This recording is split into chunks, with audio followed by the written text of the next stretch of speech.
शामिल। नमस्कार, स्वागत है आपका। मैं हूं आपके साथ सपना दीपक मंदेशिया। बुलेटिन का आगाज करेंगे। मुख्यमंत्री पुष्कर सिंह धामी ने आईटीबीपी की ओर से आयोजित सीमांत स्ट्रीट ट्रैकिंग अभियान हिमाद्री 2025 का फ्लैग ऑफ समारोह में प्रतिभाग किया। कार्यक्रम में मुख्य सचिव आनंद वर्धन, डीजीपी दीपम सेठ और आईटीबीपी के आईजी संजय गुंज्याल की मौजूदगी रही। आइए अब आपका सीधा रुख कराते हैं मुख्य सेवक सदन मुख्यमंत्री आवास देहरादून का, जहां सीएम धामी कार्यक्रम में उपस्थित आईटीबीपी जवानों को संबोधित कर रहे हैं। आज से शुरू होकर लगभग 1032 किलोमीटर की जो चुनौतीपूर्ण यात्रा है, मैं इसको साहसिक यात्रा कहूंगा। इस साहसिक यात्रा को आप सबके द्वारा पूरा किया जाएगा।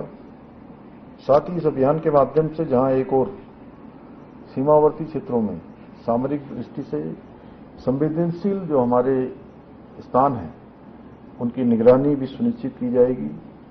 वहीं धार्मिक, ऐतिहासिक और सांस्कृतिक स्थलों की पहचान कर वहां की स्थानीय परंपराओं को प्रोत्साहित करने का भी प्रयास किया जाएगा और नई घाटियों की पहचान करने और बंद पड़े पारंपरिक ट्रैकिंग मार्गों को पुनः सक्रिय करने में भी यह अभियान बहुत सहायक सिद्ध होगा।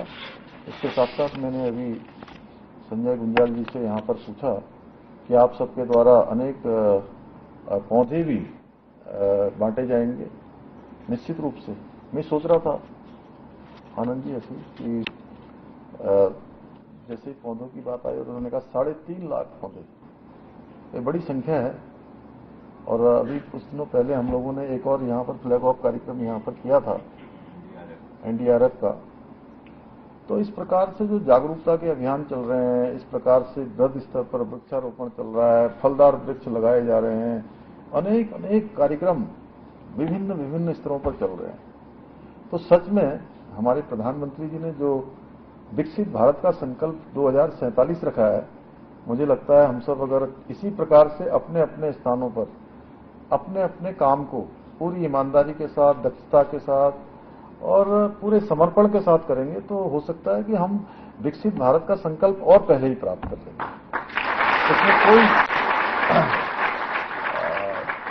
इसमें मुझे कोई ऐसा नहीं लगता है कि इसमें कहीं और अधिक देर होने वाली है।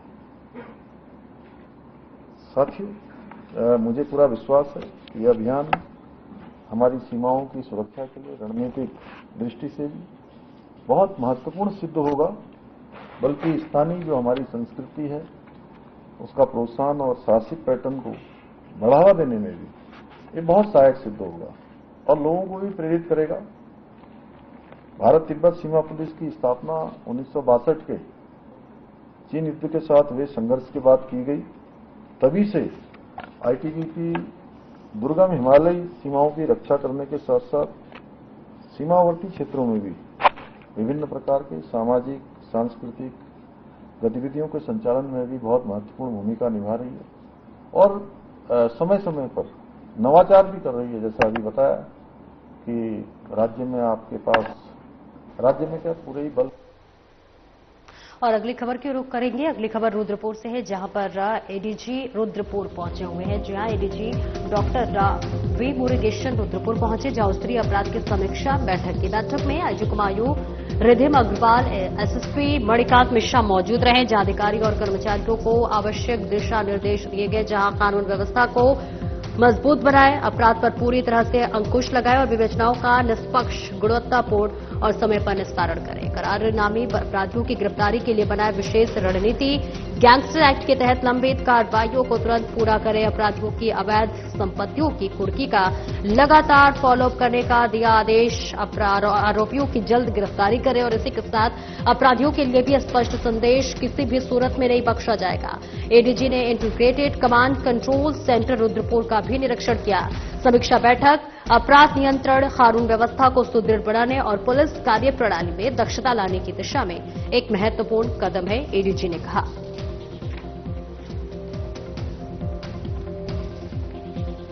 दम सेना का पुलिस है, जो हमारे आईजी रेंज एसएसपी हैं, लगातार अच्छे कार्रवाई करते आ रहे हैं।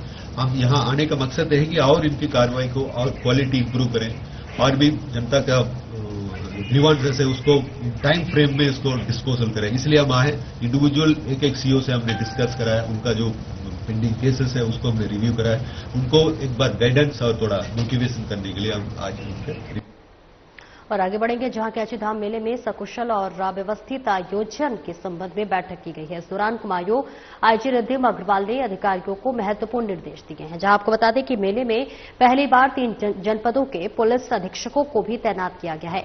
उत्तराखंड के प्रसिद्ध आध्यात्मिक स्थल कैची धाम में 15 जून को आयोजित होने वाले वार्षिक मेले का लेकर प्रशासनिक और पुलिस स्तर पर अभूतपूर्व तैयारियां की गई हैं। साल श्रद्धालुओं की अभूतपूर्व संख्या को देखते हुए सुरक्षा व्यवस्था को पहले से कई अधिक मजबूत किया गया है।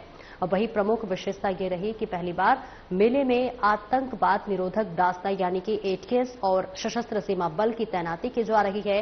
पुलिस महानिरीक्षक कुमायूं रेंज रिद्धिम अग्रवाल ने स्वयं कैची धाम पहुंचकर समस्त व्यवस्थाओं का स्थलीय निरीक्षण किया और अधिकारियों को आवश्यक दिशा निर्देश दिए।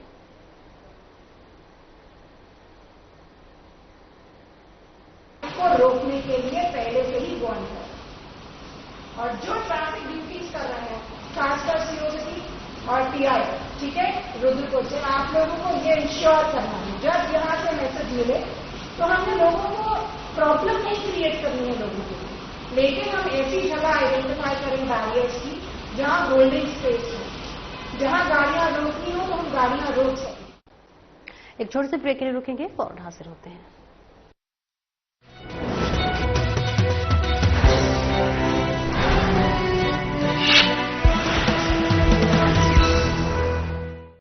उत्तराखंड आस्था और आधुनिकता के संगम के साथ सर्वांगीण विकास की नई इबारत लिखता उत्तराखंड देश के यशस्वी प्रधानमंत्री श्री नरेंद्र मोदी जी के आत्मनिर्भर भारत और वोकल फॉर लोकल के विजन को साकार करने के लिए राज्य के मुख्यमंत्री श्री पुष्कर सिंह धामी के नेतृत्व में राज्य ने ग्रामीण अर्थव्यवस्था को सुदृढ़ करने की दिशा में महत्वपूर्ण कदम उठाए हैं। इसी क्रम में 8 दिसंबर 2023 में ग्लोबल इन्वेस्टर समिट के दौरान प्रधानमंत्री मोदी जी ने हाउस ऑफ हिमालयाज ब्रांड का शुभारंभ किया और 2 करोड़ लखपति दीदियों को सशक्त बनाने की दिशा में कदम बढ़ाया। यह ब्रांड उत्तराखंड के पारंपरिक और जैविक उत्पादों को राष्ट्रीय और अंतर्राष्ट्रीय बाजारों तक पहुंचाने का माध्यम बन रहा है। स्वयं सहायता समूहों, महिला किसानों और ग्रामीण उद्यमियों के प्रयासों को एकजुट कर उनके उत्पादों की गुणवत्ता और पैकेजिंग को बेहतर बनाकर उन्हें राष्ट्रीय और अंतर्राष्ट्रीय बाजारों में स्थापित किया जा रहा है। हाउस ऑफ हिमालयाज के तहत 48 उच्च गुणवत्ता वाले स्थानीय उत्पादों को नई पहचान मिल रही है, जिनमें मंडुआ, जंगोरा, गहर, राजमा, चौलाई, तोर दाल, लाल चावल, काले भट्ट, शुद्ध शहद, चाय, तेल,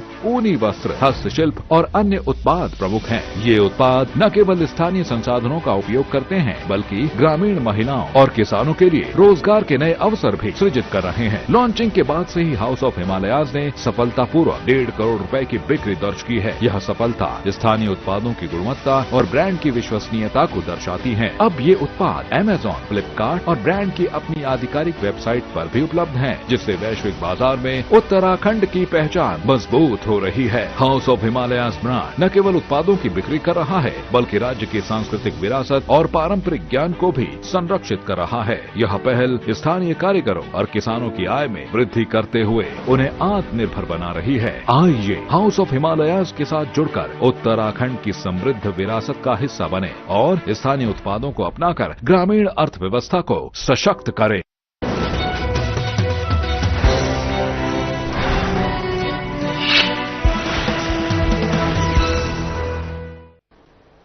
अब ब्रेक के बाद एक बार फिर से स्वागत है आपका। खबरों में आगे बढ़ेंगे। यातायात व्यवस्था को लेकर अब अलर्ट मोड पर एसएसपी अजय सिंह। जी हां, आपको बताते थे कि पहाड़ों की रानी मसूरी में लगातार बढ़ रही पर्यटकों की संख्या, पर्यटकों और आम जनमानस की सुरक्षा को लेकर एसएसपी ने बड़ा कदम उठाया है। जहां मसूरी में वीकेंड के जाम से बचने के लिए, निपटने के लिए पुलिस का नया प्लान लागू है, जहां पर देहरादून में मसूरी तक 9 जगह डाइवर्ट ट्रैफिक रहेगा। ऐसे में आपको बताते चले कि वीकेंड पर अतिरिक्त पुलिस बल को नियुक्त किया गया है। मसूरी में 414 होटल और होम स्टे संचालित किए गए हैं। वाहनों के पार्क किए जाने की क्षमता लगभग 4590 है। पार्किंग क्षमता से 4 गुना अधिक आ रहे हैं वाहन। अत्यधिक वाहनों के आने के कारण लग रहा जाम, और जाम से निपटने के लिए पुलिस ने यातायात प्लान लागू किया है। पर्यटकों और आम जनमानस से एसएसपी अजय सिंह ने अपील की है, यातायात और रोड डायवर्जन प्लान का करे पालन और यातायात के सुचारू संचालन में दे अपना सहयोग। मसूरी और राजपुर रोड से हुड़दंगियों पर पुलिस नजर रखेगी, यातायात नियमों का उल्लंघन करने वालों पर कड़ी कार्रवाई। देखिए, इस समय चारधाम यात्रा हो या हमारा जो पर्यटक सीजन है, खासकर मसूरी, ऋषिकेश और आसपास का है, वो एकदम चरम पर है। और जिस तरह से हमारे लॉन्ग वीकेंड्स पड़ जाते हैं, उसमें बहुत सारे हमारे जो लोकल टूरिस्ट हैं वो भी साथ साथ बाहर के टूरिस्ट भी आ रहे हैं। और अभी जो इस तरह खासकर जो मसूरी की समस्या देखी गई लास्ट में, इस पर एक नया प्लान फिर से बनाया गया। ज्यादा से ज्यादा इन्फोर्समेंट, हमारा जो ट्रैफिक रेगुलेशन हो उस पर ज्यादा जोर दिया गया है। ड्रोन का जो कवरेज एरिया बढ़ाया गया, जिससे जहां कहीं भी जाम लग रहा है तो उसको हमें देखकर पता चल जाए और उसको एड्रेस कर दिया जाए।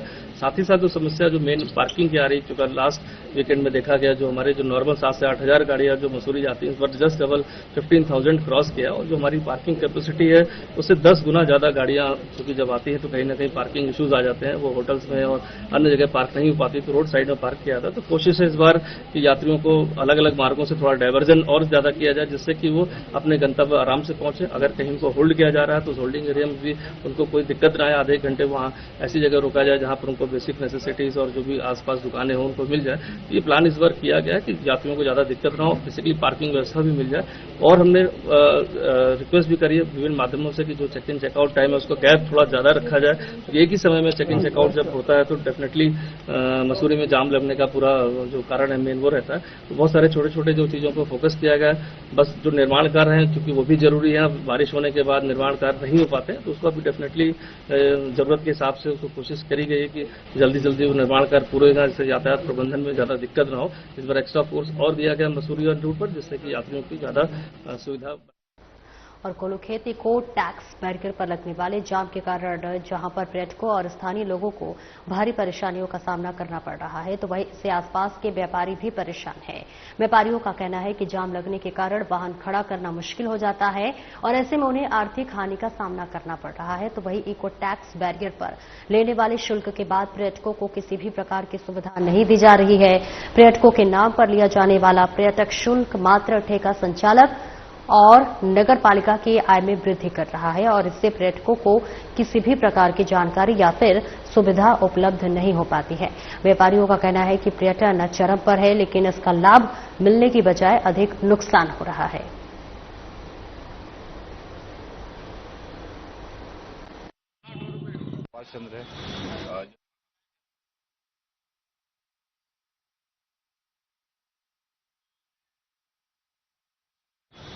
ये लगातार जब से जाम लगता है तो यहाँ पे कोई रुकना पसंद नहीं करता। अगर वो सोचता है अगर मैं यहाँ पे रुकूंगा तो मेरा नंबर कट जाएगा, पता नहीं कितनी देर तक मसूरी पहुंच पाऊंगा, है कि नहीं है। ये लगातार 1-1 किलोमीटर लंबा जाम लगा रहता है, इससे हम लोगों का व्यापार प्रभावित होता है। कोई रुकना पसंद नहीं करता यहाँ पे।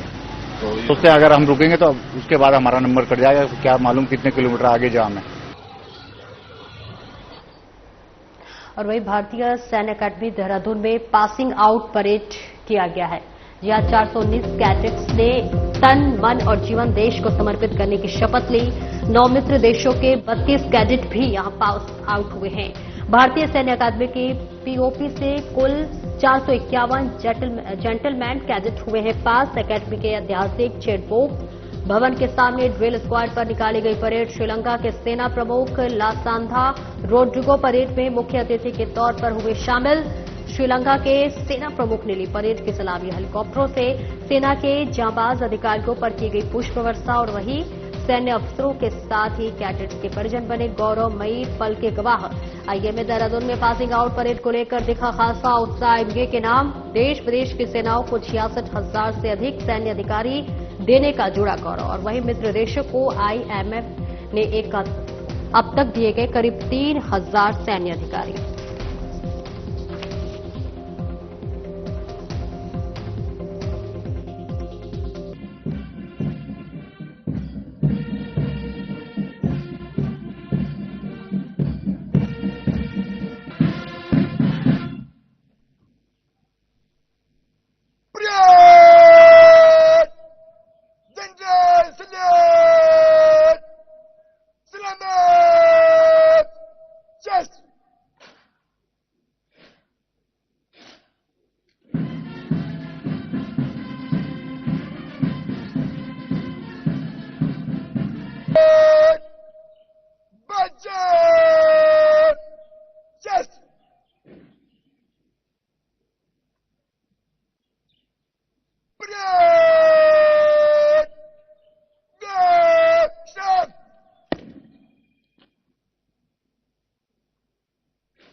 Winner.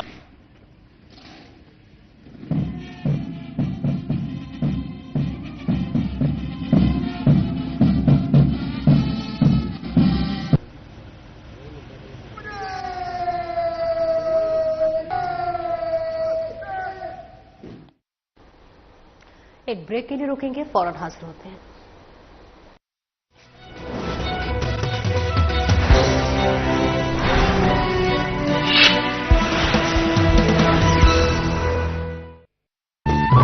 उत्तराखंड में पंचायतों को सशक्त बनाने के लिए उत्तराखंड सरकार का पंचायती राज विभाग कई कल्याणकारी योजनाएं संचालित कर रहा है। पंचायती राज का लक्ष्य है सतत विकास। इन्हीं लक्ष्यों को हासिल करते हुए गरीबी मुक्त एवं सशक्त आजीविका युक्त गांव, स्वस्थ गांव, उन्नत गांव और पंचायतों को आत्मनिर्भर बनाते हुए आज प्रदेश सरकार शानदार उपलब्धियां हासिल कर रही है। पंचायती राज विभाग सुशासन के माध्यम से ग्राम पंचायत के नागरिकों को विभिन्न योजनाओं और जन सहभागिता के माध्यम से जागरूकता अभियान भी चला रही है। ग्राम पंचायत की बैठक में महिलाओं की भागीदारी को बढ़ाया जा रहा है, तो वहीं भूमि संबंधी दस्तावेजों का डिजिटलाइजेशन किया जा रहा है और लोगों को पंचायत कार्यालय शिकायत निवारण सिस्टम से मिल रही है ढेरों सहूलियतें। पंचायतों में महिलाओं को 50% का मिल रहा आरक्षण, अवैध कटान और वनों में कटाई पर नियंत्रण, ग्राम पंचायतों द्वारा उत्तम स्वास्थ्य सुविधाएं, ग्राम पंचायतों द्वारा आजीविका विकास और समृद्धि, महिलाओं को स्वरोजगार और आत्मनिर्भर बनाने की पहल। देश के शीर्ष 100 आदर्श गांवों की श्रेणी में उत्तराखंड के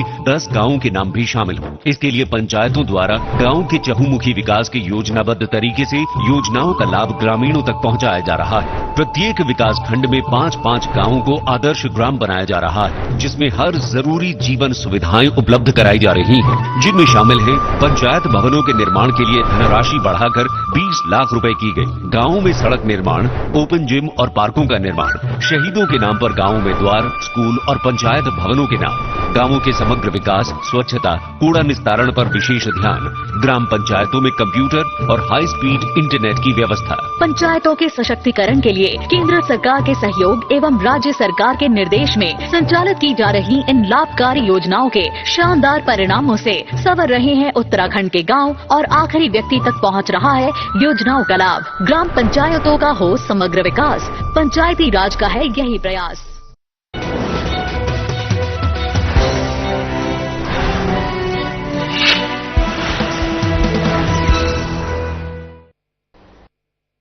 एक बार फिर से स्वागत है आपका। खबरों में आगे बढ़ेंगे। चमोली पुलिस ने होटल बजाकर अपने धाक जमाने वाले थार चालक को ऑपरेशन लगाम के अंतर्गत सबक सिखाया है। जी हां, दरअसल थाना चमोली को सोशल मीडिया के माध्यम से एक सूचना प्राप्त हुई कि एक निजी वाहन चालक अवैध रूप से लगाए गए हूटर बजाकर वाहन दौड़ा रहा है, जिससे कि आम लोगों को काफी परेशानी हो रही है।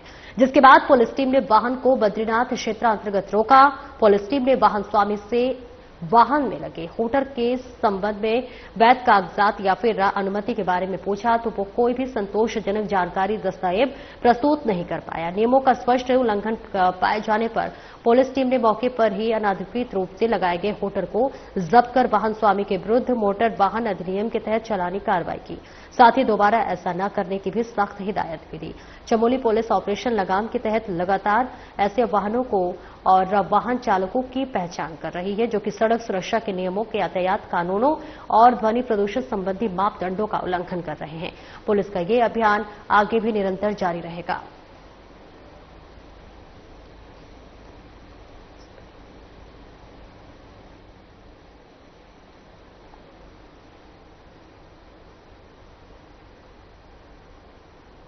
वहीं मुख्यमंत्री पुष्कर सिंह धामी के उत्तराखंड नशा मुक्त अभियान को झटका देने वालों की अब खैर नहीं है। जी हां, उत्तराखंड नशा मुक्त उत्तराखंड अभियान को अब झटका देने वालों की खैर नहीं है। एसएसपी मणिकांत मिश्रा ने नशे के सौदागरों की कमर तोड़ने का बीड़ा उठाया है। तस्करों के खिलाफ अब कड़ा प्रहार किया गया है, जहां नानकवत्ता पुलिस ने 50 ग्राम स्मैक के साथ 3 तस्करों को गिरफ्तार किया है। बाजार में 3 लाख रुपए बताई जा रही स्मैक की कीमत तस्करों में 2 महिलाएं भी शामिल है। पुलिस या फिर किसी को उन पर ना हो शक, इसलिए तस्करी अपने 5 साल की मासूम बच्ची को जानबूझकर रखते थे अपने साथ। पुलिस की चालाकी के आगे तस्करों की हर चाल रह गई धरी। तस्करों ने नगला और आसपास के इलाकों में सक्रिय कई अन्य नशा तस्करों के नाम उगले हैं और अब इन नामों पर जल्द ही गाज गिरेगी। तस्करों द्वारा नशे के धंधे से कमाई गई करोड़ों की अवैध संपत्ति की पुलिस जांच कर रही है और तस्करों की सारी काली कमाई जब्त होगी। उत्तराखंड को नशा मुक्त बनाने के अभियान में गए एक और बड़ी जीत है। एसएसपी मणिकांत मिश्रा एसएसपी का कड़ा संदेश, जहां नशे के सौदागरों पर अब उत्तराखंड में कोई भी ठिकाना नहीं है।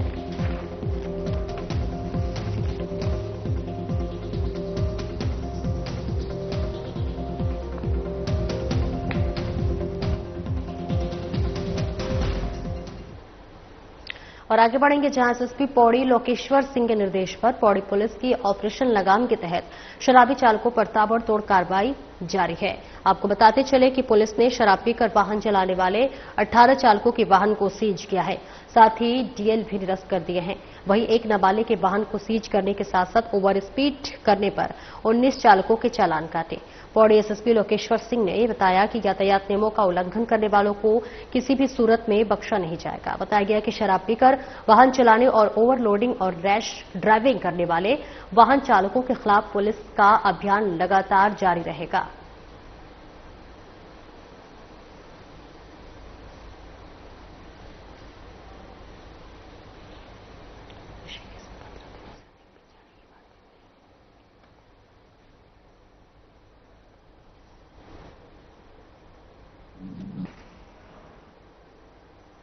और वहीं ऋषिकेश में 15 दिन बीत जाने के बाद भी कंपाउंड कार्रवाई नहीं की गई। जी हां, आपको बता दें कि एम्स रोड पर दीपक चौक और पंकज बहवा बनखंडी रामलीला मैदान के पास तुलसी देवी के निर्माण पर होनी थी सीलिंग की कार्रवाई और इस बीच एमडीडीए के उप सचिव के नाम पर दीपक चौक, तुलसी देवी और पंकज बहवा ने दिया था शपथ पत्र। शपथ पत्र में 3 दिन के अंदर तीनों निर्माणकर्ताओं ने कंपाउंड करने की बात कही थी और इस शपथ के आधार पर तीनों के निर्माण पर रोकी गई थी सीलिंग कार्रवाई। तीनों ही यही मानचित्र के विरुद्ध किया निर्माण कार्य और ऐसे में मानचित्र के विरुद्ध किए गए पूरे निर्माण का भी नियमानुसार नहीं हो सकता है कंपाउंड और ऐसे में कंपाउंड कराने के बाद भी उक्त निर्माणों में कुछ हिस्सों का कराना होगा ध्वस्तीकरण। कंपाउंड कराते समय बचे भाग के ध्वस्तीकरण का देना होता है शपथ पत्र और ऐसे में कंपाउंड कराते समय दिए गए शपथ पत्र में अतिरिक्त निर्माण के ध्वस्तीकरण पर भी नजर बनी रहेगी। तो ऋषिकेश में 15 दिन के बाद भी अधिक हो जाने के बाद भी कंपाउंड कार्रवाई नहीं की गई है।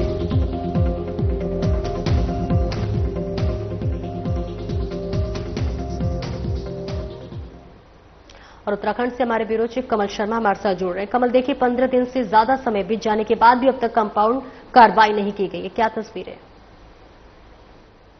हाँ सपना, बिल्कुल सही कहें। 27 तारीख का दिन था, या 27 मई को यहाँ पर सीलिंग की कार्रवाई की गई थी और 8 सीलिंग की कार्रवाई होनी थी और 3 अवैध निर्माणों पर सीलिंग की कार्रवाई रोक दी गई थी। बताया गया था कि जो यहाँ उप सचिव है एसडीएम महोदय, उनके नाम पर इन तीनों ने शपथ पत्र दिया यहाँ पर कि हम 3 दिन के अंदर जितना हमारा नक्शे के विरुद्ध अतिरिक्त पार्ट है हम उससे कंपाउंड करा लेंगे। लेकिन आज 27 तारीख को शपथ पत्र दिया था और आज हम कहें तो 14 जून हो गई है, लेकिन अभी तक कंपाउंड की प्रक्रिया नहीं हुई है।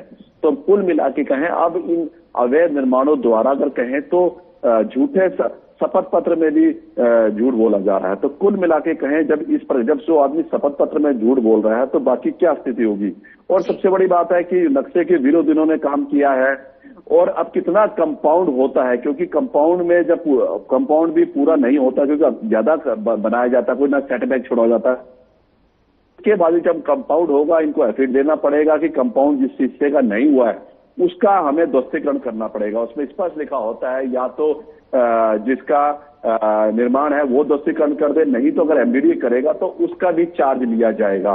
तो अब यही देखना है कि कंपाउंड के बाद कितना ध्वस्तीकरण का पार्ट होता है, इस पे भी नजर बनी रहेगी। और लगातार एमडीडीए द्वारा बताया जा रहा है कि आप नक्शे के अनुसार ही जो स्वीकृत है उसके अनुसार ही काम करें, नहीं तो आपके खिलाफ बड़ी से बड़ी कार्रवाइयां होंगी। बिल्कुल, देखिए मानचित्र के विरुद्ध निर्माण कार्य किया जा रहा है, अब तक क्या कुछ कार्रवाई की गई है और क्या कुछ एक्शन लिया जा सकता है?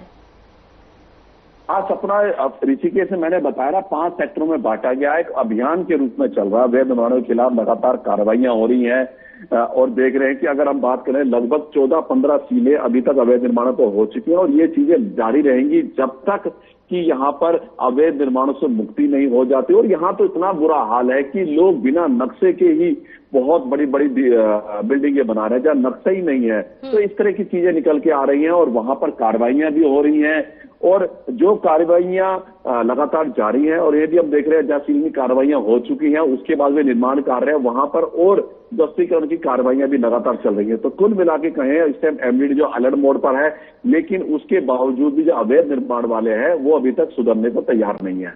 बिल्कुल, आप नजर बनाए रखें। बहुत बहुत शुक्रिया कमल इस महत्वपूर्ण जानकारी के लिए। फिलहाल इस बुलेटिन में इतना ही। नमस्कार।